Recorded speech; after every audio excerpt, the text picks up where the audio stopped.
So it looks like Trump committed bribery for the second time. Again, bribery is mentioned in the impeachment clause of the United States Constitution as one of the things that is supposed to cause you to lose your office. You are to be impeached for.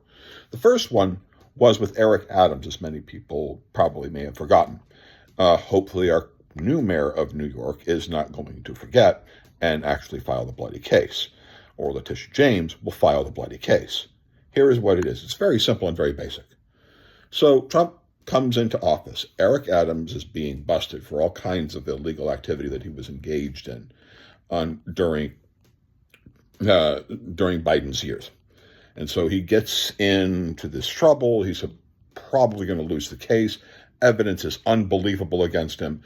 So what Trump does is he has Tom Homan and his people come in and they meet with him and they say, listen, we're going to drop the charges without prejudice. And that means they can bring up the case whenever they want. So it's basically telling Tom Homan is telling Eric Adams, on top of Trump's Department of Justice, is telling Eric Adams, you're going to allow us to do whatever the hell we want in New York. You're going to be able to remain mayor, but if you ever get out of line, we can bring the case because we're dropping it without prejudice. A judge saw that. 7 people or 8 Department of Justice attorneys resigned because it is a clear evidence of legal extortion. Now, what legal extortion is it's basically one thing an attorney cannot do is threaten to destroy your life if you don't do as they say. They can't, say they're going to sue you for everything, they're going to bankrupt you, or they're going to throw you in jail or whatever. You don't do what they say.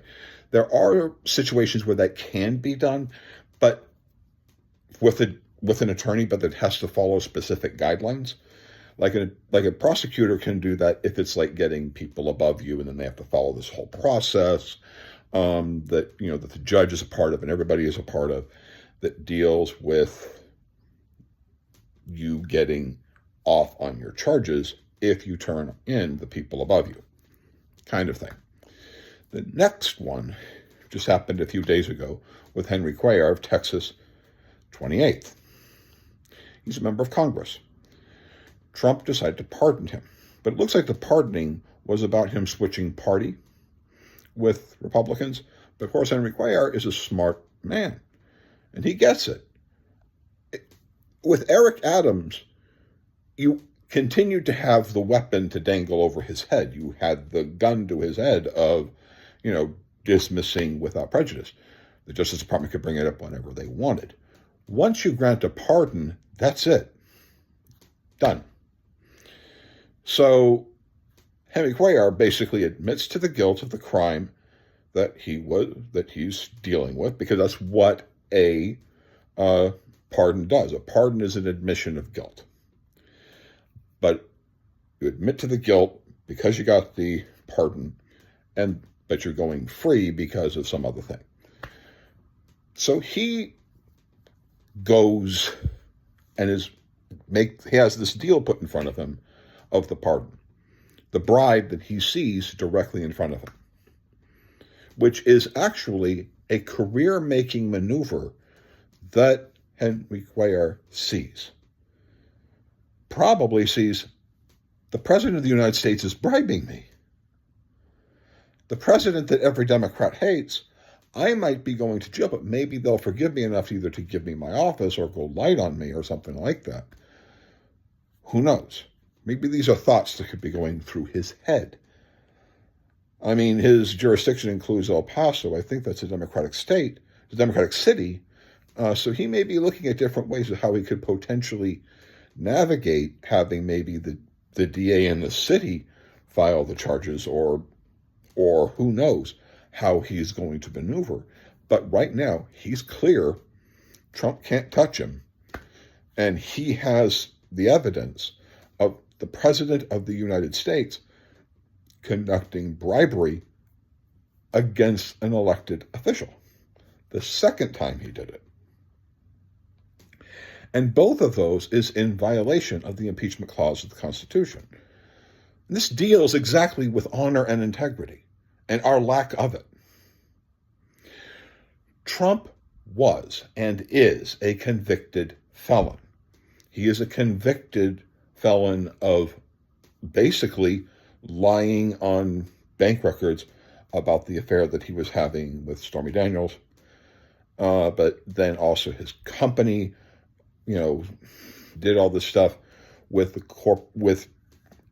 insurance fraud, bank fraud, and tax fraud with the state of New York to the hundreds of millions of dollars. So he should have not been able to hold public office with that, because that's his company committing a high crime and misdemeanor. Him being found guilty in a court of law should have forced him to go back and find and appeal the convictions, or work out whatever with regard to the convictions, or do whatever is required to deal with the convictions. That should have been done. And because that hasn't, Trump is acting like what any convicted felon acts when you have the office of the presidency.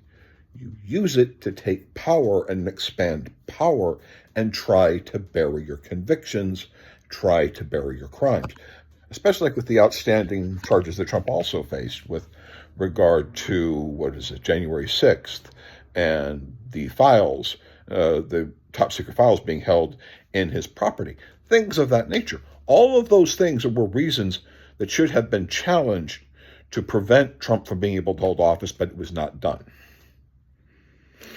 And because of that, we have a president acting exactly this way.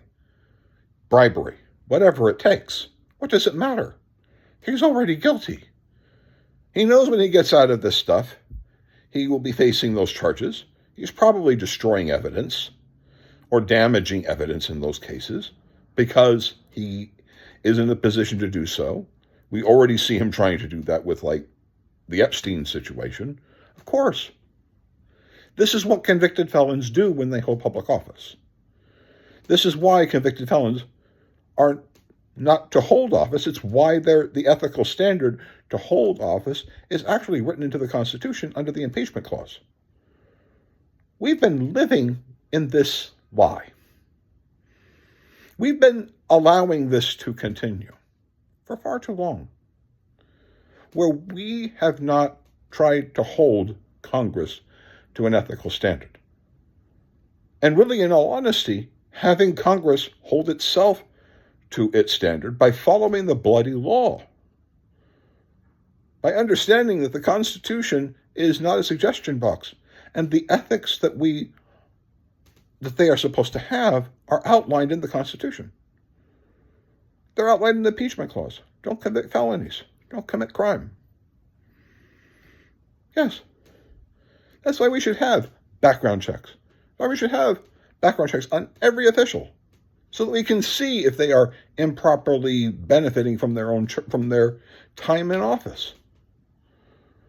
We should be doing this. This should not be happening. Trump should be removed because he committed bribery with 2 elected officials. How many more does he need to do?